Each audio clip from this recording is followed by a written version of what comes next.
Undisputed kingpin as the result of his destruction of Lacey. He's 34 years old, giving up 3 years in age. Elsewhere, Bika claims he's only 27. This appears to us to be the valid information. Calzaghe with a 1-inch height advantage, an arm length advantage of a ½ an inch measured from the armpit to the end of the fist for Bika. They both weigh in right on the limit of 168. Rules, Max? Well, they're the unified rules because Calzaghe's the 168-pound champ, and that's what happens when you're the champ, and there they are. Now here comes SAKIO Bika, a former footballer who got into boxing at age 15 and simply stayed in Australia to start his pro fighting career after the Sydney Olympics. Lennox, what kind of a fighter is he, and how will that mesh with what Calzaghe does? Well, he's an unbeaten fighter, and he's very heavy-handed. I don't think he's as quick as Calzaghe. I think he's pretty slow when it comes to his punches, but he's definitely going to be around, and he's not here to fall over. One mild correction. He thinks he's an unbeaten fighter. He does have one loss on his record against Sam Solomon, but he points out that was in Solomon's hometown of Melbourne, and the decision seemed, at least to him, to be questionable. A happy guy who has gotten a lot of identity down in Australia from a story that claims that he was stung by a scorpion and survived a near-death experience as a 12-year-old. Max will have more on that in just a moment. And of course, we've seen many African fighters making their mark in the sport in recent years. Heavyweight Ike Ibeabuchi, middleweight Ike Quartey, now middleweight Kasim Uma. But is he really an African fighter? Is he more of an Australian fighter, given that he's been in the Jeff Fenech camp for 6 years now? A closer look at SAKIO Bika with Max Kellerman. Well, his nickname is the Scorpion because as a kid, what we think we know is that he claims to have picked up a scorpion once. At least that's how he got the nickname. He speaks 5 languages, 3 dialects of Cameroonian, English, and French. And he was an Olympian at 156 pounds in the 2000 Olympics. He was also ripped off in Germany against Marcus Beyer. He was winning the fight, and there seemed to be some funny business. They stopped the fight after an accidental headbutt, even though referee Joe Cortez correctly identified that the cut was under Beyer's eye. Beyer's corner essentially instructed Cortez to stop the fight. It was a technical draw. Incidentally, Beyer, who holds the title belt, is fighting another belt holder, Mikkel Kessler, in Copenhagen tonight. They are angling toward a possible Calzaghe matchup, and later tonight, we'll bring you highlights of whatever happens between Kessler and Beyer in Denmark. Now, meanwhile, here comes Joe Calzaghe. And Lennox, it's kind of a golden era for British boxing, coming off of your reign as heavyweight champion. Ricky Hatton is a force at 140 and 147. And of course, Amir Khan is rising on the horizon as potentially a great fighter in the featherweight and lightweight classes. And now you have Calzaghe. What does he mean to British sports fans? Oh, you can actually hear what he means to British sports fans. They love him. He's their hero. And, you know, he's coming here to win. He loves the sport. He wants to prove himself. And every time he steps in the ring, he's always fighting for respect. This is the same arena in which Hatton destroyed Costa Zoo last year before a wildly enthusiastic crowd. And of course, it's the same arena in which Calzaghe scored his giant victory over Lacey. And the support of British sports fans for British athletes, Lennox, is so emotional, it has to be a lift. Very much. You know, British fans are very passionate about boxing, very passionate about their heroes. And Calzaghe has a great support fan right now. A closer look now at Joe Calzaghe with Max Kellerman. Well, forget about professional losses. Calzaghe is undefeated as a pro, but to find any defeat of any kind, you got to go back to 1990 in the amateurs. Impressive. None of those fights, however, took place against Roy Jones Jr. or Bernard Hopkins. They could never decide who was going to go where. Would the fight take place in England, the United States? No one wanted to travel overseas. Neither fight happened. Pound for pound, he's entered those rankings since the win against Lacey. He's now considered among the best in the world pound for pound, and he's had some hand problems, but it's the left hand, his power hand, not his more important jabbing and hooking hand, the right. Now let's go to ring announcer Michael Buffer for the official introduction. Sanctioned by the British Boxing Board of Control. Steward in charge, Mr. Charles Giles. WBO supervisor from San Marino, Italy, Signore Eduardo Ciccoli. IBF supervisor from New Jersey, USA, Mr. Lindsey Tucker. Timekeepers at the bell, Mr. Gary Grennan and Colin Roberts. At ringside, the three judges scoring this contest: from Manchester, England, Mr. Phil Edwards; from Hartford, Connecticut, USA, Mr. John Lawson; and from San Juan, Puerto Rico, Senor Jose Rivera. And inside the ring, the referee in charge of the action, working for the 139th time in a world title bout, from Leeds, England, Mr. Mickey Van. And now, for the thousands in attendance here in Manchester, England, and the millions watching around the world, ladies and gentlemen, let's get ready to rumble!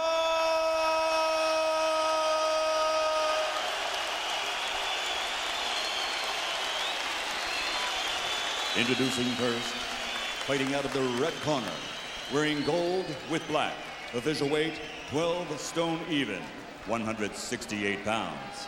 His professional record, an outstanding one: 20 victories, including 13 knockouts, only 1 defeat, with 2 bouts even. And he is unbeaten in the last 4 years. Originally from Cameroon, but now living, fighting, and training out of Sydney, Australia, the most worthy challenger, SAKIO the Scorpion Bika.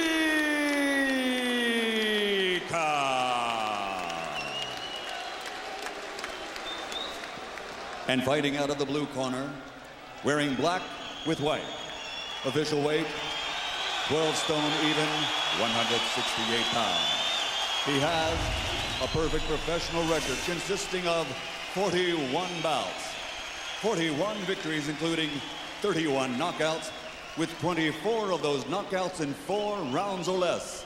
For almost a decade, he has ruled his division as a champion, making 18 title defenses successfully, and he is now recognized as, pound for pound, among the best fighters in the world.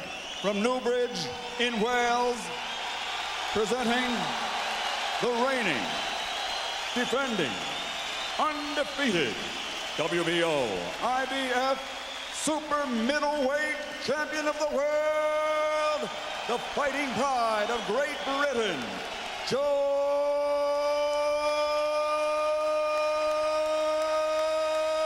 Calzaghe.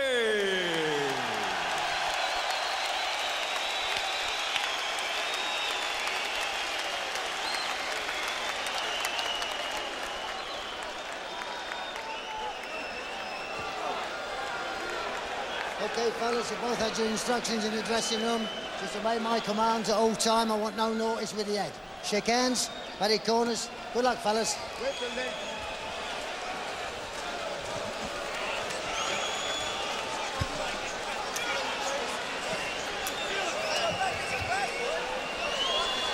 When Calzaghe was getting ready to fight Lacey, he had the enormous motivation of getting ready to stare down the criticism he had faced over the course of the preceding 9 years from American boxing writers. Now he enters a full-on love fest. So whence stems the motivation tonight? I think those big-name fights that we touched on earlier, Jim. Bernard Hopkins and the winner of the Kessler-Beyer fight, and Winky Wright and Jermaine Taylor. Plus, it's important for him to stay busy. Can't sit around for a long time with no action.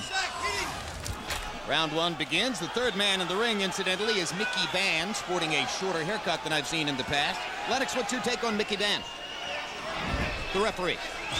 Mickey Van's a good referee. I definitely didn't like him in the Holyfield fight where he actually voted against me, but you know, I'd forgive him for that. Bika is a conventional boxer, at least in style and appearance. In our videotapes, in researching the fight, we saw him working behind the jab, but he himself seemed to acknowledge in our fighter meeting with him that strength is his game, and strength is where he thinks an advantage could lie against Calzaghe. He also says Calzaghe's never seen a fighter like me. Anything he comes with, I'm going to come with it back. So he's ready to meet Calzaghe punch for punch. So far, he's met him grab for grab, as they have been in tight quarters early on in 2 separate exchanges. They both said before the fight that they each wanted to stake out the middle of the ring in the first round and establish themselves. Calzaghe's a southpaw, Bika's a conventional fighter. Those kind of clinches will tend to happen in circumstances like this. Calzaghe gets his right arm free and manages a punch on Bika over the top. And now Calzaghe shows you his hand speed as both hands are free and he lands from both sides. Bika trying to get in a right over the top in close quarters. Calzaghe doesn't need to get into these wrestling matches right now because Bika's a real strong opponent. You just don't want to do that right now because what it does is sap your strength. You should really stick on his speed, stick to the speed. Calzaghe with his hands held remarkably low. And I spoke to him about that. He just feels really comfortable. He feels in a certain zone when he does that. You got to have hand speed to get away with it. He's got the hand speed. And here is Joe Calzaghe at his best, landing from both sides with non-stop blurring combinations. And once again, Bika reaches out and pulls Calzaghe toward him to stop the action. Most people, when they hear boxer or counterpuncher, think, well, the guy's boring. Calzaghe is the example of the natural boxer who's very exciting and looks to mix it up. And Calzaghe lands a left hand straight up the chute. And how long you haven't seen the shoe shine? Calzaghe can do the shoe shine. And the shoe shine is just a number of punches real quick. Bika seems a bit befuddled early on by Calzaghe's hand speed. That was more or less to be expected. You go in against a guy who can get off like Joe Calzaghe, it's going to take a little while to adjust. I think he's actually surprised by Calzaghe's physical strength. His back has been on the ropes several times already in the first round.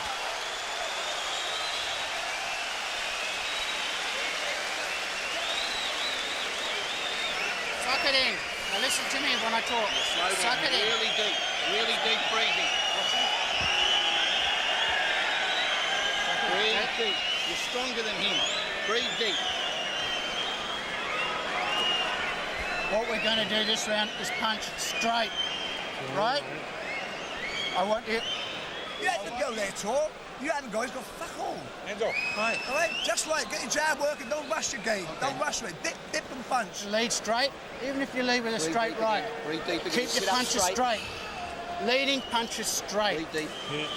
Sek, you never hit him with any of them wild punches. You're out here. No. Don't waste any punches. Just get your composure. You know, inside with that short right uppercut, you're hurting him. Short. Breathe deep. Bika's corner preaching uppercut. And you may have heard Enzal Calzaghe say to his son, "You're stronger than he is." In discussing the development of Calzaghe's style yesterday, his father told us, "I wanted to start with Muhammad Ali's jab, Ray Leonard's combination punching and speed, and Marvin Hagler's southpaw style." Now, anybody who doesn't want to do what Ali and Leonard did is crazy if you can get away with it and do it. By the southpaw style of Marvin Hagler, Lennox, I felt he was saying that he wants him to be more square-shouldered than most southpaws, more able to throw with both hands. I think what he's doing is he's really saying that he wants to take a bit off of each one of these boxers and put it to his own style. Indeed, Enzo said the style is built on Joe. It's because of what he can do physically that he can fight this style. And there's a perfect left-hand shot over the top that momentarily stunned Bika. And now Bika knocks Calzaghe back across the ring with a strong right hand. Calzaghe has underrated punching power. Bika has a very good chin, and he was rocked right there.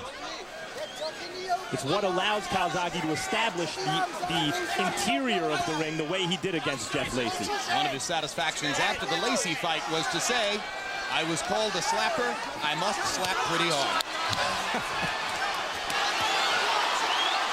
More effective combination punching in the corner as Bika seems more and more cowed by Calzaghe's ability to get off and hand speed, and now is covering up more frequently. Put your heads out, SAKIO!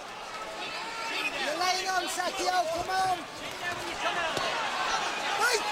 Calzaghe definitely wants Bika against the ropes, and Bika doesn't need to be against the ropes. He needs to step off of the ropes because he's giving Calzaghe an advantage there. Body shot to start by Calzaghe. Bika trying to land that uppercut that his corner was talking to him about between rounds.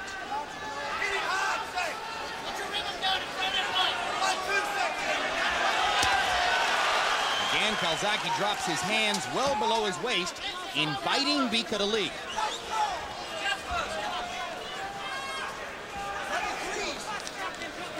And when you see a guy drop his hands to his waist and the other guy doesn't throw, that's a sign of respect. You know, here we have Calzaghe dominating a guy in Bika who's coming off essentially a win against Marcus Beyer, who's a consensus top 3 guy in the division. How do you gauge a guy like Calzaghe, potentially a great fighter? Are we watching a great fighter against a less than great fighter? How thoroughly does he dominate him? And he's dominating this fight. Round 2 coming to a close. Calzaghe pot shots Bika with the left hand, tries it again. Bika gets off one left hand to finish the round and then tries 3 punches after the bell. And Calzaghe dodges all 3 punches and struts to his corner.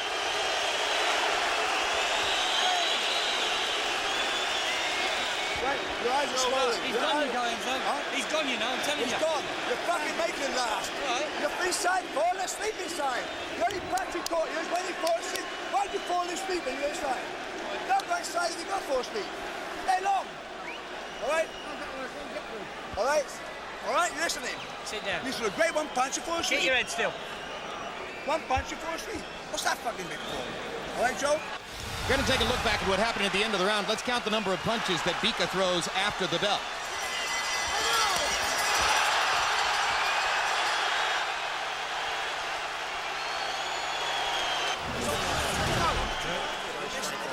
Find him with that jab first, mate. Calzaghe wouldn't have showboated on the night of the Lacey fight. He must be feeling awfully confident here. He did actually some showboating against Lacey, and right there, he said, okay, Bika, you want to continue fighting after the bell? I'll get the better of that, too. Got the better of the walk back to the corner. Now, Mickey Van seems to be lecturing both fighters for holding, scuffling, and roughhousing in the first couple of rounds, but it appears to me, Lennox, that it's been Bika who's been doing most of the grabbing and holding. Yeah, he's still trying to figure out what to do against Calzaghe. He still hasn't figured out what to do. He needs to jump on a B plan right now. You know, you discussed the apparent absence of a constructive plan for what to do against Calzaghe. What should you do? It's difficult to do anything because there's such a speed difference when it comes to hand speed. The main thing he should do is just start trying to set up Calzaghe as he comes in. Should Bika box or brawl? I think he should switch it around. Box sometimes and brawl sometimes, especially brawl when he gets Calzaghe against the ropes. If he ever gets Calzaghe against the ropes. Seems like Calzaghe's doing all the punching right now. Calzaghe seems to feel as though he can land his left hand at will. Appearances can be deceiving. Calzaghe does not have a physically imposing physique. Another pot shot with the left hand. Lands cleanly, and Bika sweeps on by as Calzaghe showboats for the crowd. Calzaghe feels good right now. This is his house, and he's getting into his rhythm right now, and he's looking good. I think Calzaghe is the physically stronger of the two, in addition to being the faster guy and technically the better boxer.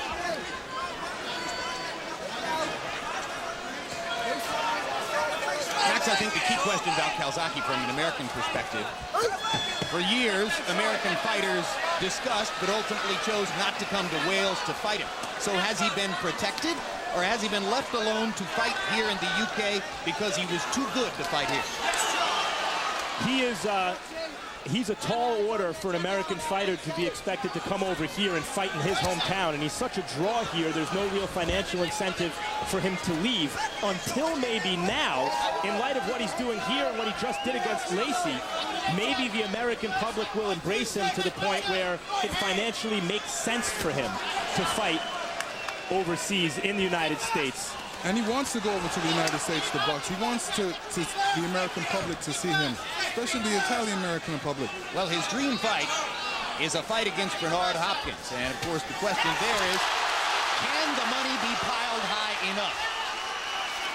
And we're talking business rather than boxing because round 3 is very similar to its two predecessors, although now SAKIO BIKA gets a chance to try to muscle Joe Calzaghe against the ropes. And again, Calzaghe lands his left hand flush, pot-shotting Bika from the outside.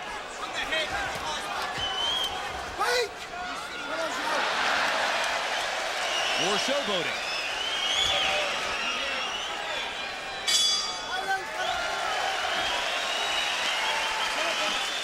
Three rounds in the books in Manchester, England. 22,000 British fans very happy with what they've seen from Joe Calzaghe. You ain't working any skills at all. Just grab this fat. You just grab this fat, right? Okay? What are you doing? What are you doing? You're making it easy for him, right? You side, you don't punch. He punch all side. Don't fucking let him punch while he holds on. If you don't want to fucking get it, don't get inside. Yeah. Do you have an uppercut him, Joe? Okay? Simple as that. You never used the C combination yet. All right, you're falling asleep. Now listen to Mark, you're not first. You haven't, my nose. listen, You don't know just blow here. It's fine. But listen, you haven't been first at all. No, you've got to start You're waiting for hitting him. You've got to put him on the back foot. Sack, right? If you do it with your right hand, sometimes straight. You need to throw more. Bika's corner is asking for the straight right hand, a textbook punch to throw against a southpaw fighter. But because of the way Calzaghe stands and because of the way he can fire with the left hand, may not always be the best choice here.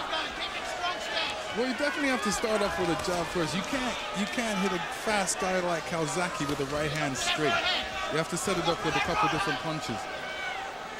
Another indication of how hard it is to fight successfully against Calzaghe. You heard Bika's corner say we want him to fight off his back foot. He's very comfortable fighting off the back foot, Joe Calzaghe. As he showed against Jeff Lacey, where he was able much of the night to back up and strafe Lacey with shots while doing so. We've seen Bika twice in this round think about trying to throw that straight right, but it's still Calzaghe who's beating him to the punch, particularly with the left hand from outside.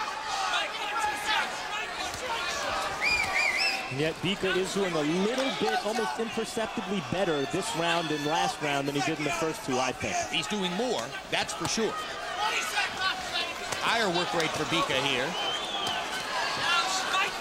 I feel Bika should definitely throw the jab more. He needs to throw that jab more. To set up, if he wants to throw that right hand, he's got to throw the jab a little bit more. And he threw the jab there, giving Calzaghe a chance to try to counter with the right hand. I wonder when Mickey Van might warn Bika for holding. Hasn't happened yet, unless, of course, that was part of the pre-round discussion at the beginning of round 3. This is where Bika doesn't want to be laying back against the ropes, allowing Calzaghe to come in and pot shot at him. Fast hands.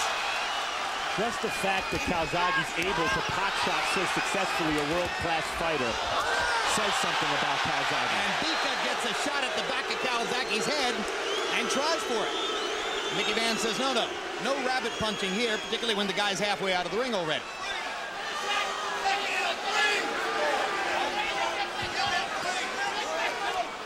Bika took advantage of a little situation right there. You know, if it was me in the ring, I wouldn't do that. Things have gone poorly enough for him in the first 3 rounds. You can imagine what his motivation was. But Calzaghe comes away free. And you saw the lecture from Mickey Van to Bika. Michael Grant might think you might do something like that, Lennox.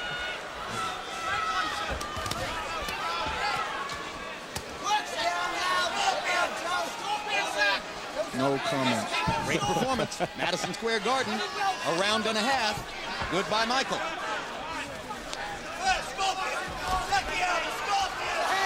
Now Bika gets in a little counter right inside. Just misses with a swinging right hand upstairs. Bika is encouraged by something here in round 4. His activity rate has gone up. His jab has been more evident. He's landed a couple shots, and now Calzaghe is bleeding badly from the left side of the face. You fucking knew it happened, right? I knew it was gonna happen. You were fucking about with him. You're fucking about with him. All right? Don't fucking shut up. Listen, you've got fucking 2 choices there, right? Right? You've done it all the fucking time. Right, Ray?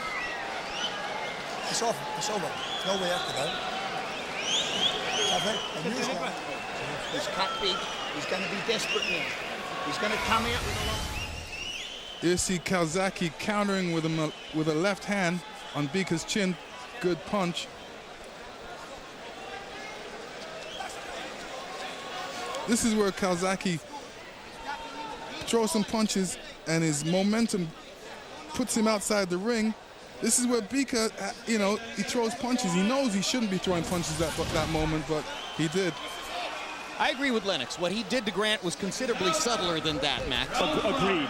That crossed the boundary, I think, of good sportsmanship. Jim, you mentioned that Calzaghe wouldn't be showboating against Lacey as he is against Bika. He also wouldn't be this wild against Lacey. He was when Lacey got wild, Calzaghe stayed controlled, as you say, in his envelope.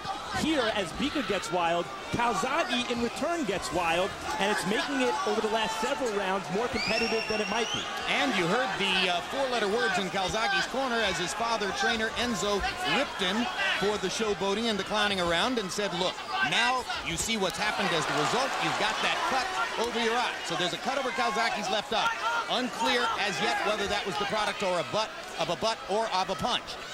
But it introduces the first serious issue of the fight for Calzaghe, and Bika's trying to take advantage. And we know that Bika has a hard head, and that's evident in other fights that he's had. So it may have been a clash of heads because both boxers are coming in. And if Bika is like Lennox Lewis, who told us earlier that he would never miss the chance to go after an opponent's vulnerability, he'll try to target that cut above Calzaghe's left eye. You might say to Bika, hey, look, just try to land anything. You haven't been able to land sharp punches early on. And Calzaghe backs him up with another solid left hand there.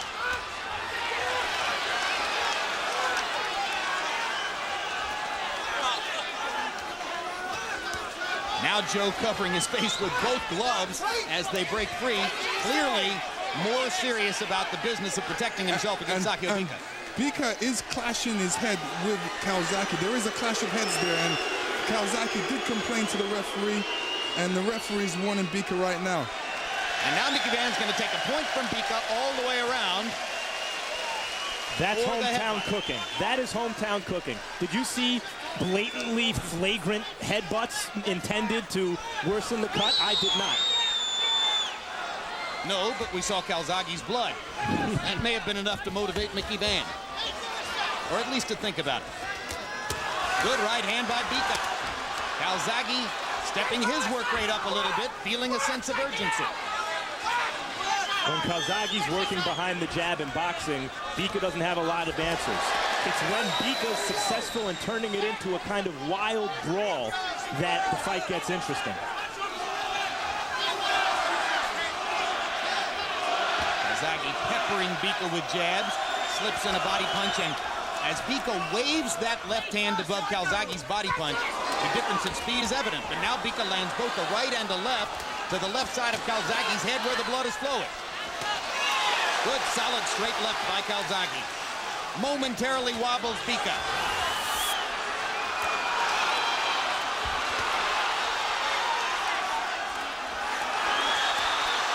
Hard right hand by Bika, countering the Calzaghe left. And another straight right hand lands for SAKIO Bika. Very encouraged by the blood he sees on Calzaghe's face. What a chin by Calzaghe. You saw him point to it after he took a vicious right-handed shot right to it. It's getting more interesting in Manchester. Come on, Joe, show the class. That's the Show last the one. class. That was a class bit of work. Okay, listen to me, Joe. That was class bit of work. Now, he hasn't got more than a round after him. Clean work, right? yeah. Okay, all you got to do is 3 Keep to your head 5. still. Casual 3 to 5, Joe, right? So you listen up? Yeah. Listen, there was fabulous work on the straight line, right? Work on straight lines, and then the bottom. Work straight line, then the bottom. Yeah. Right? Excellent. That's a good round. Yeah, we're going to look at round 4. Oh, the clash of heads wasn't done on purpose. Just a clash of styles. Uh-oh. At that point, it looks like Bika's definitely leading with his head and trying to create some more damage on Calzaghe's face. So maybe it wasn't so much home cooking for Mickey Van to take the point, although usually you see 2 warnings prior to the deduction. Right, it seemed to me to indicate that maybe there's a sense here that the champ needs a little bit of help. Between rounds, you heard Enzo Calzaghe asking his son, work a straight line, then go back to the jab. Calzaghe boxing with more discipline now in rounds 5 and 6 than was the case earlier. No doubt the result of that cut over his left eye.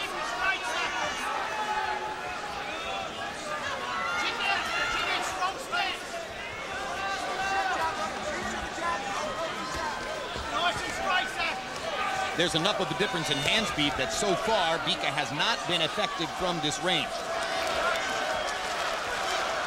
And you heard Lennox Lewis say in the first round that this is the range at which Calzaghe should try to fight all night.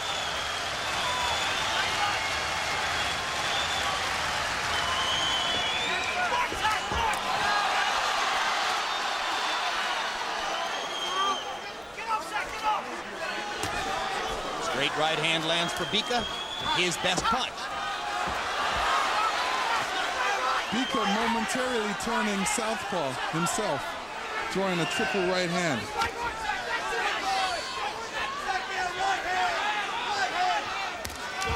And Bika seems for the moment to be dispensing with the jab, Lennox, and just going to the strategy of trying to land the straight right. You said it wouldn't work. In the early rounds, this is the later rounds.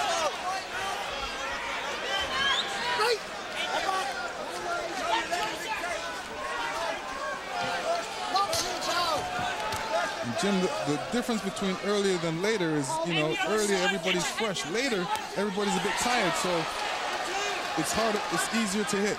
Swinging right hand for Calzaghe momentarily got Bika's attention. Bika again lunges forward to throw the straight right. As Lennox pointed out, so eager to land the straight right, Bika, now that he's frequently putting his right foot forward and inadvertently putting himself in a southpaw position, which might invite a right-hand counter from Calzaghe. Calzaghe goes to an uppercut and peppers Bika with the right hand. Bika sticking the straight right again. When Calzaghe's working that jab from a distance, it seems there's very little Bika can do. But Calzaghe seems himself to be lunging in and creating a sort of inappropriate distance for his own fight plan.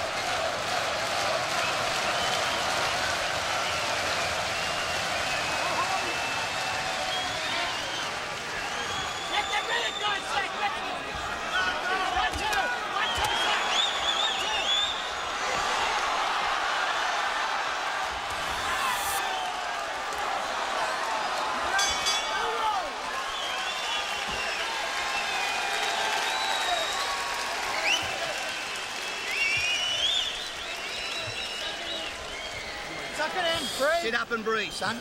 Lift it up. Break set. Break. Go, take. Now listen, sit up. Down. Up. Sakio, Down. your concentration went that round, right? You just stood there, you weren't punching, and you started to look like your brain wasn't with it. Let's get back to the Simple. basics. Sit up 1, and breathe. 2. Now Straight sit up left and or breathe. straight Sit up, right? breathe. Straight left or Give him a straight drink. right? Give him a drink. Sometimes back. He's got fuck all. His legs are like wobbles, right? Yeah, straight punches. You're not doing nothing. You 1, 2 step away. Give him a little reprieve. Right. Get a good solid jab. That jab to be solid. It's not landing. That's why it's half a jab. You don't jab. Lennox, does it feel for a moment here as though Joe Calzaghe is somewhat caught between wanting to box Bika and take advantage of his obvious edge there, or go after Bika and try to follow through on what his father is saying about Bika having no legs and being tired? It seems to me that he wants to box Bika. He definitely wants to get rid of Bika because of this cut. So he's getting a little bit more desperate. And when you get a little more desperate, you seem to run in there and throw some punches and put your head down. But right now, he needs to get back to his boxing, you know, stick with what got him to this place and work it. Work that speed. For the moment, they've stopped the bleeding on the left side. If Bika lands a solid right hand there, that could change. But Calzaghe has no visual impairment now as he goes after Bika in the 7th round of a 12-round fight. You heard Bika's corner saying, now listen, let's go back to basics. Try to land a jab or a straight right hand. Bika in the last round seemed to dispense with the jab. And there's the straight right that he prefers at this point. Calzaghe, for once, had his left hand up in a protected position. See, Bika's making a mistake right now. He's allowing Calzaghe to be first when he needs to be first at this point. But, of course, Bika's corner has told him, you haven't been first all night. And that's been a function both of Calzaghe's quickness and his confidence. And again, Calzaghe complains to Van about butting, and Bika decides to take advantage of the opportunity to throw.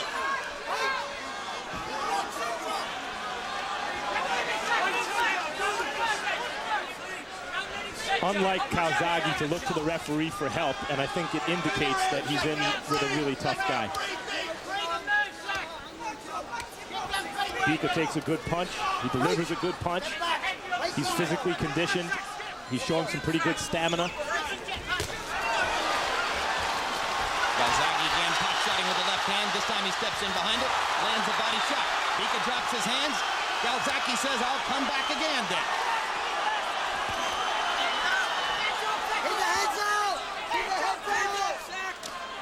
Bika taking advantage of the opportunity to rip Calzaghe with some uppercuts and short shots inside.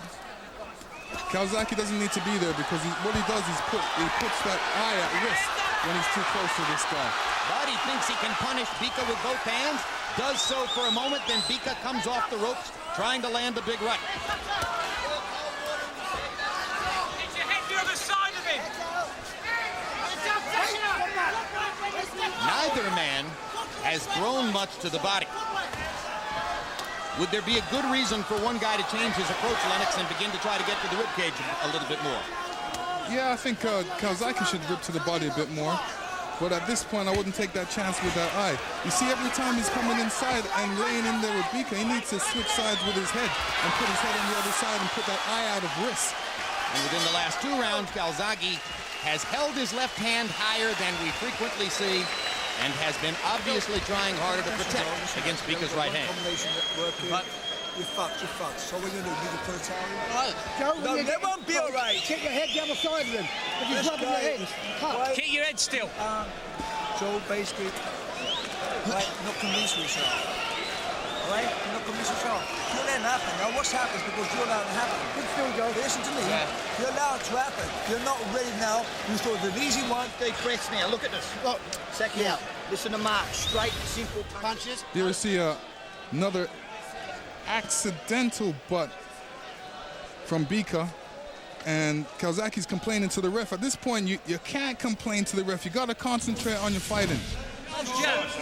He's starting to blow, you know. You've got to snap the jab out. The old saying is you've got to be your own referee. This would be a good night for Calzaghe to find a way to be his own referee. He's winning the fight on the scorecards, or so it would appear, but he faces the possible jeopardy of a cut above the left eye, which could conceivably impair his vision if the blood keeps flowing in the late rounds. Bika's camp so far is right, I think. It's not just that Bika's giving him a bit of a fight, it's a bit more of a fight than he anticipated, Calzaghe anticipated. The question is now, can Bika find that next gear? Not just to hang tough in a fight where he loses, but to actually win the fight. He needs to find that next gear to do it, step it up. Bika's still standing there. He's not being forced. Calzaghe's doing the right thing. He's trying to get that rhythm going, that he can land that big left hand. He's just looking for an opportunity to land it. There's the hand speed again as Calzaghe lands a fast 1-2. Now Calzaghe goes to the body. Threw some jabs to the body early in the fight. Seems intent for the moment on going back to Bika's ribcage. Sharp jab, come on, sharp jab. Notice that he throws the body punches with the right hand so that he can keep the left up close to that bleeding eye. There's that left hand.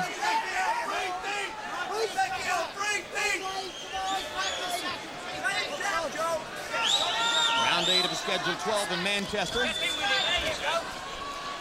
A nervous night for the crowd of 22,000. Ever since the blood appeared above Joe Calzaghe's eye. In the 4th round.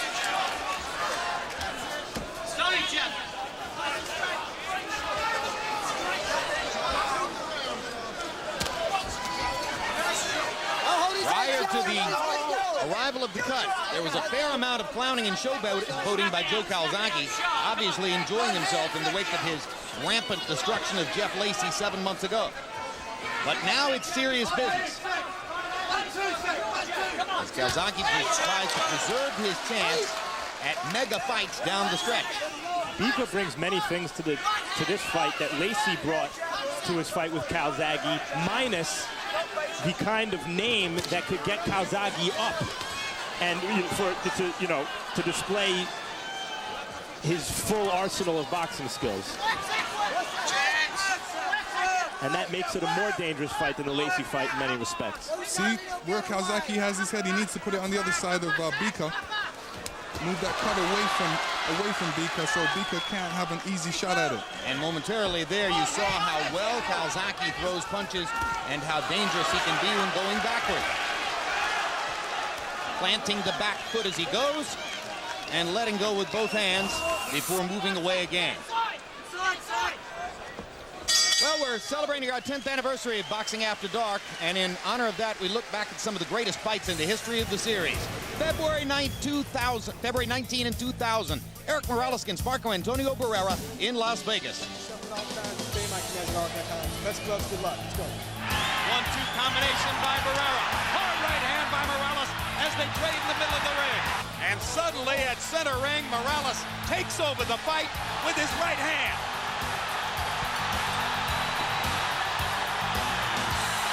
Right hand from Barrera. And now Morales is badly hurt. Over the years, there have been some unforgettable matchups between great Mexican fighters. This will stand the test of comparison with any of them. Eric Morales has never lost a fight. Marco Antonio Barrera has never wanted one more. Desde la nota de Tijuana, México, Eric Terrible Morales. Those were the first 12 hellacious rounds of the 36 rounds in their trilogy. And of course, many disputed the Morales decision that night, just as they would dispute the Barrera decision in the second fight.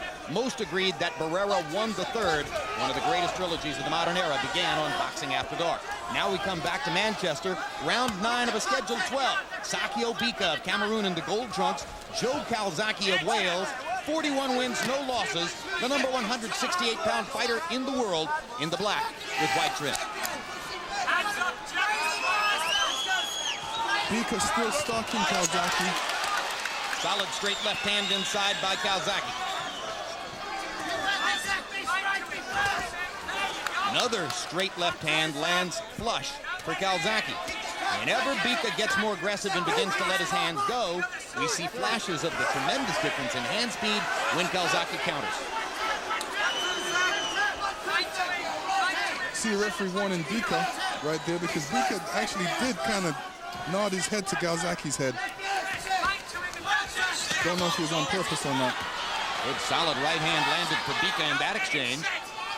Bika's already convinced Calzaghe, that he's not a guy that Calzaghe can play with, as Calzaghe was playing with him early in the fight. Now he's got to convince Calzaghe that he is a guy who can actually win the fight. I don't see him putting the pedal to the metal the way maybe he should right now. And incidentally, in the Calzaghe versus Calzaghe discussion, yes, you must remember his Sardinian roots. Joe was actually born in London, then went back to Italy and lived there for about a year and a half before his family came back here, ultimately settling in Wales. That's a little bit like your origin, Lennox. You were moved around as a child, and so was Joe.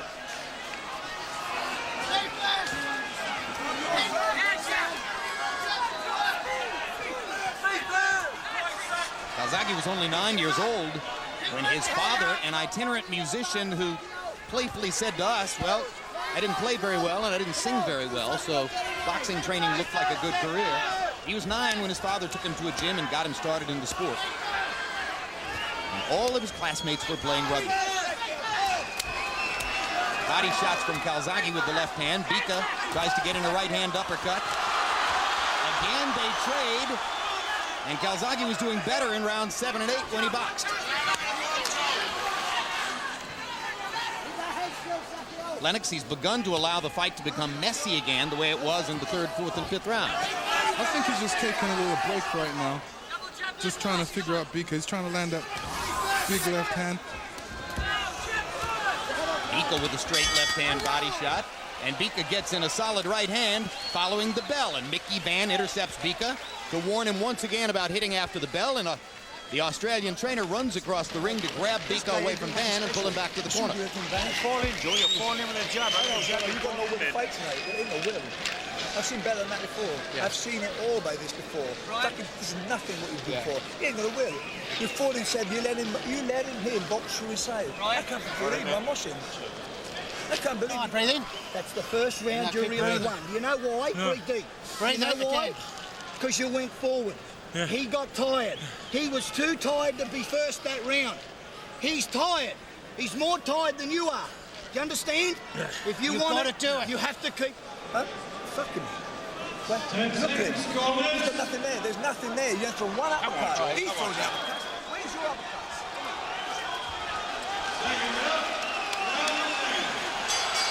Bika's trainers are Mark Pitt and Billy Hussein, and you heard them telling him between rounds, you went forward, you won that round.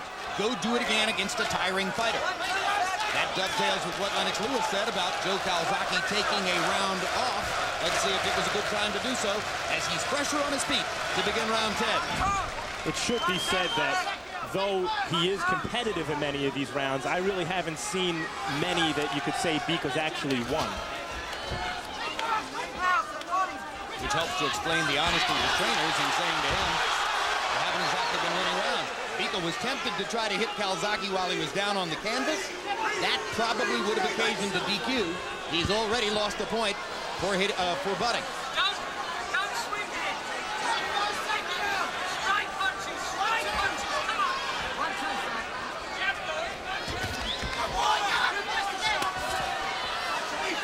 3. He's lunging forward to throw that right hand, Lennox. Yeah, when Calzaghe throws a punch, he's lunging forward as well. He needs to make sure that he's in position and he's balanced when he's throwing those punches. Realize when he's throwing punches, his opponent is backing up, so he has to make his adjustments that way. Partially, of course, because lunging forward puts you in jeopardy for headbutts.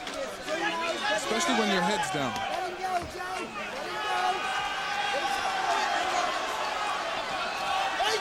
This is reminiscent in a way of some of the title defenses that Calzaghe's had, against some of the world-class opponents I mentioned earlier. Charles Brewer comes to mind, where they were giving him good competitive fights, but really not winning a lot of the rounds. And Calzaghe would be criticized afterward for being inconsistent. In fact, when he was winning going away.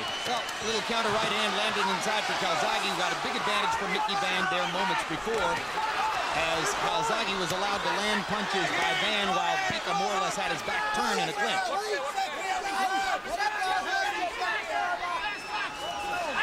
Yesterday we asked Bika's trainers, Mark Pitt and Billy Hussein, if they thought they could get a fair shake here. And they said, nope, you don't get a fair shake anywhere in the world. You go fight. That's what you do. And they're fighting in the middle of the ring, exchanging sloppy haymakers, but a couple landed from Calzaghe. Let him go, Jones! Let him go! SAKIO's not over it! Bika shows his strength as he's always able to break him on free in the clinches and try to work Calzaghe inside. Now Calzaghe more wary of Bika. This is not going to, unless something changes, this is not going to go down as one of Joe's more picturesque performances. You have to remember, he's fighting that unbeaten, well, maybe he's been beaten one time, but still a good opponent. Bika is a good opponent, strong boxer, as you can see. He didn't come here to lay down. The one loss was to Sam Solomon in Solomon's hometown of Melbourne. Solomon was seen by some to give Winky Wright trouble earlier this year. Champion here, son, because you're going to win this fight. Suck it in. Breathe deep. Yeah. Just breathe. Smart. Get him breathing. Look at me. Breathe. Right up and out. Sack. He's out. Tired, mate. Again, Sack. Let's breathe in. Breathe in. Sack. He's got nothing. Out. Again, breathe in. You won the last round, son. You know you hurt him. In. Sack, you know you hurt him 3 times that round. Now just breathe. Sack, now, all you got to do, Sack, keep breathing. Look at Mark. Is lead with that right hand. Focus. Be first with the right hand. He's way open now. He's tired. 1, 2. Keep working first. Either 1, 2. Yeah. Right, left, right. All you got to keep doing. Listen, Sack, inside. Yeah. Never there to hit the second shot. Don't swing with it. Punch straight. Go left hand first. The last words of Enzo Calzaghe were, don't swing with it, punch straight. And you heard the optimism of Mark Pitt and Billy Hussein in Bika's corner as they say, hey, you heard him 3 times in that round. Keep going forward with straight punches. Jim, round after round, we hear both corners tell their fighters, he's got nothing. And in both corners, you could see the expression on the fighters. It's like, he's got something.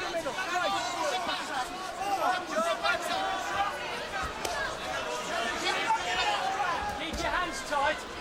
Point to him and then let the left. Well, at the end of the day, even the best trainers in the world will concede. Only the fighter knows for sure. Hands tight. Come on. Don't push your head in there. Come on. Now Calzaghe goes back to using his feet to box a little more. And on those occasions when he's done this, Bika has not had good answers.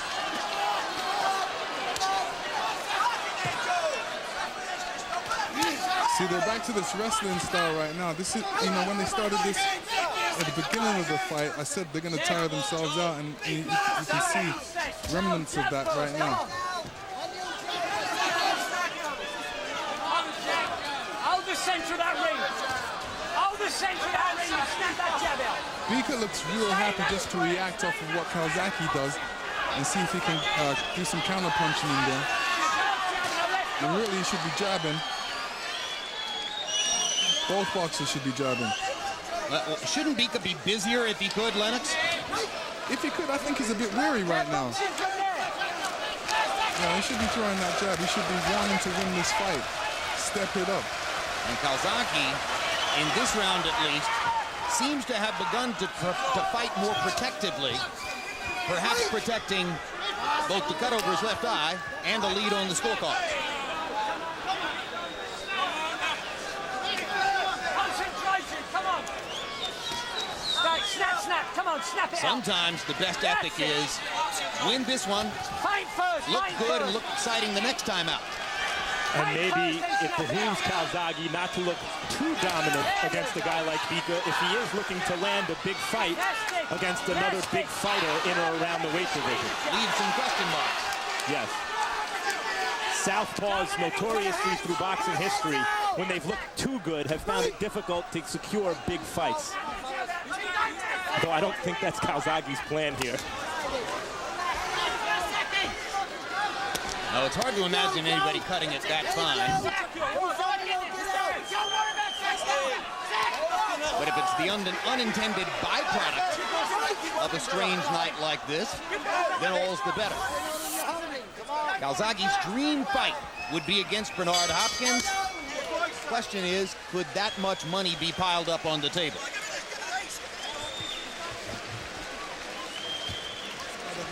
Get in, Sal. Look at me. Breathe. This is the last round. Breathe. Listen, son. Breathe. Listen. Pull the shorts. Suck it in. Pull them out. Pull the shorts out. Listen. This is it. This is it. Now suck it in. Fucking win this fucking Big round, Joe. Last round, Joe. Win fucking big. You've got to win it big, Joe. Check on their heads, check on their heads. Go win it big. He's coming out like a fucking stingray now. He's coming out fucking like a stingray. Right? Okay. All right, it's okay, do. You know what to do. Straight A. Straight A. You've got to do it. You've got to go to war here like Go to war. You've got to put your life on the line this round, son. You understand? Don't start swinging him, Joe. I'm telling you, mate. Through the straight lines. Straight lines. Straight lines. He's going to come like a train now, straight punch. Enzo Calzaghe asks his son to, quote, put his life on the line in this round. Seems a bit overdramatic for the circumstances. But I guess that's a way of saying, Lennox, keep fighting. Don't back off.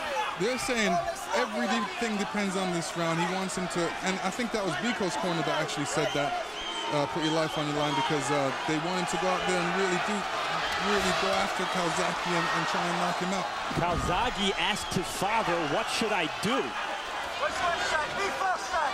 There's a bond of trust between them. But a long-reigning belt holder and now super middleweight champion in a kind of showcase fight in the 12th round, asking his father, what should I do? His father was incredulous. You know what to do. Reminded me of the scene out of Rocky III between Rocky and Mickey. And there is a low blow.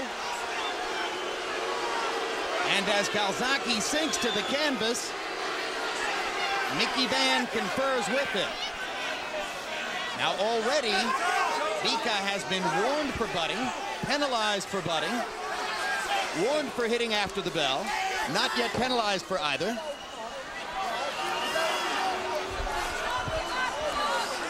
Good for Mickey Van for not deducting a point here. I would love to hear what the referee's saying at that point. In England, the British Board of Boxing Control will not allow a microphone on the referee. Thus the difference between here and the United States, where we might have heard what Mickey Van had to say to the fighter.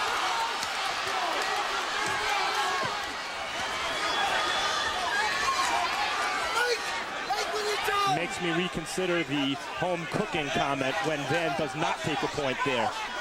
When in the eyes of some, maybe mistakenly, Calzaghe needs it. Well, and Lennox pointed out on the replay earlier that in the second butting instance, it did appear that Bika was going forward purposely with his head.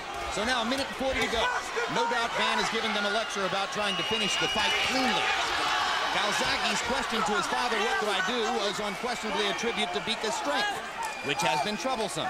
And it's important to keep your composure right now because it's the last round. You can't be reckless. I'm talking about Calzaghe.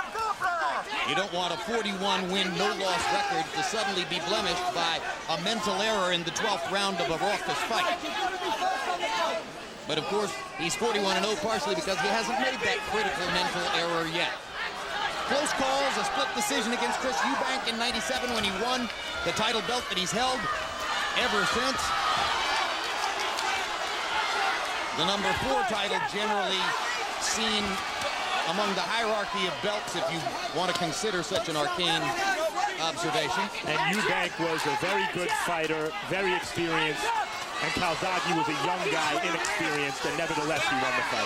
Then later, Calzaghe got a revenge victory over Robin Reed, who had been chosen by British amateur authorities to represent Britain in this weight class at the 1992 Olympic Games instead of Calzaghe, despite Calzaghe's brilliant amateur career. He beat Reed by a split decision.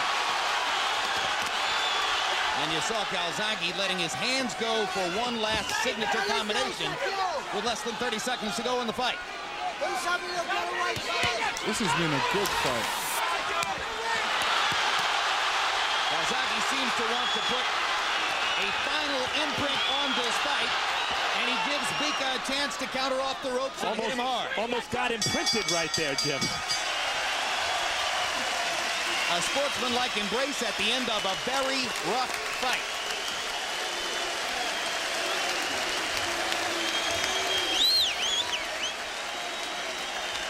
Lennox Lewis, it's difficult to be mentally at your best every time, and this may not have been Calzaghe's smartest performance. It was a little reckless, but, you know, he did the job. I believe that he won the fight. Like I said, he's going against a guy that's basically undefeated, only one loss. And this guy is coming to win. He's not coming to lose. Bika is definitely a strong opponent, and he fancies himself, and he did well. And Max, you said at the beginning of the evening that Bika was a better opponent than normally we see in circumstances like this, and he seemed to make that stick. Actually, you said that, and Jim, I agree. I agreed then, and I agree now. He's he brought to the table many of the same elements that Lacey was supposed to bring. And in addition to that, he's not a big-name guy, and so the expectation among many was that Calzaghe would not be as motivated for him, and indeed it looks like he wasn't, and so we got a pretty entertaining fight. Gave him considerably more difficulty than did Lacey in what most everyone sees as Calzaghe's best ever performance. Here's a look at the identities of the 3 judges who will be choosing a winner here. Phil Edwards of England is scoring only his second title fight. He had Arthur Abraham of Germany, originally from Armenia, beating Kofi Jantua of Ghana. John Lawson has scored 5 title fights, but the score of Bird Okendo, with Bird winning 9 rounds against only 3 for Okendo, does not square with what I saw in that fight. Well, anything can happen if Bird won 9 out of 12 against Okendo. And Jose Rivera, well, noteworthily, he's scoring his first notable fight. So that makes him something of a question mark. Let's go to Michael Buffer for the official decision. And John Lawson both have the bout 117, 110. Phil Edwards scores at 116, 111. All 3 to the winner by unanimous decision. Still undefeated. Still WBO IBF super middleweight champion of the world,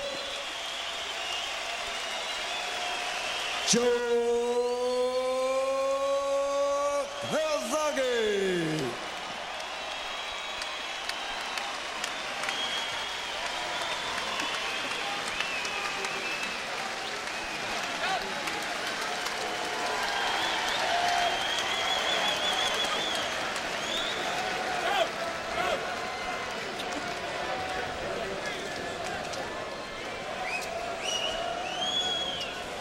42 wins, no losses. Calzaghe stays unblemished because of the 5 to 8 hour time difference between here and the USA. You're watching a fight that was recorded on tape. Immediately following, our Max Kellerman caught up with Calzaghe.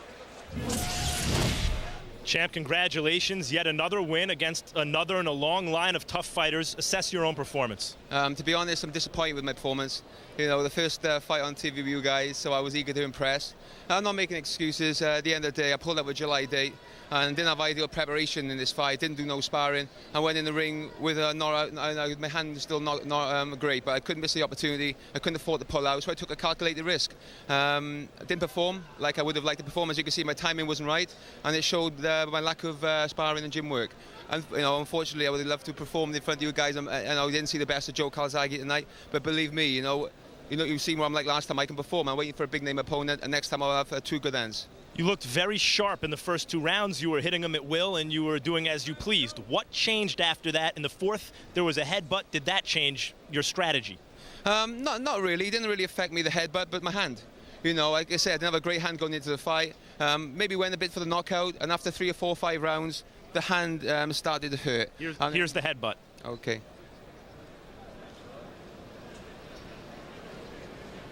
Yeah, at the end of the day, it could be worse, could be on the eye. Luckily, it didn't affect me. But like you see, my timing wasn't quite right tonight. I was sharp for the first few rounds. When the hand hurt, then I just couldn't get my timing, lost concentration. Bit disappointed, but listen, at the end of the day, you can see what I can do. I'm still one of the best pound-for-pound fighters in the world. And when I've got a big name, I'm looking forward to come to America and showing you guys that, I am the real deal. If you could do it all over again in a kind of showcase fight for the American television audience, would you again take a guy as tough as SAKIO Bika, or in retrospect, was it a mistake to take a guy this tough? Well, basically, he was tough. He was a bit dirty, so technically, he just looked to survive, holding on every opportunity coming with the head. So it wasn't an ideal opponent. So hopefully next time I'll fight a guy a bit more orthodox. If you had your wish in your next fight, there's the winner of Kessler-Bayer, there's Bernard Hopkins, although he says he's retired, Jermaine Taylor, Winky Wright. Who would you pick? Hopkins is the man. He's a true champion. I love this performance against Antonio Tarver. And is them the sort of fights? You saw my performance against Jeff Lacey. I need them big-name fighters to show the best of Joe Calzaghe. And believe me, come February, we'll see lightning, and you'll see me at my best again. Would you be willing to go to the States to fight Bernard Hopkins? 100%. I'll fight Bernard Hopkins in his own garden. I love to fight Bernard Hopkins. It's not a money fight. It's about being the best. And Hopkins is a true champion. I've been 9 years undefeated. And Hopkins is the sort of fight I get up for. Hopkins will show that what he gets for. And if we fought each other, it'd be a fight a decade. It'd be a tremendous fight. Congratulations and thanks, champ. Thank you very much. Thank you. All right. Thank you very much, Max. Lennox Lewis, to use Joe's phrase, at the end of the day, he took a calculated risk. What's your review?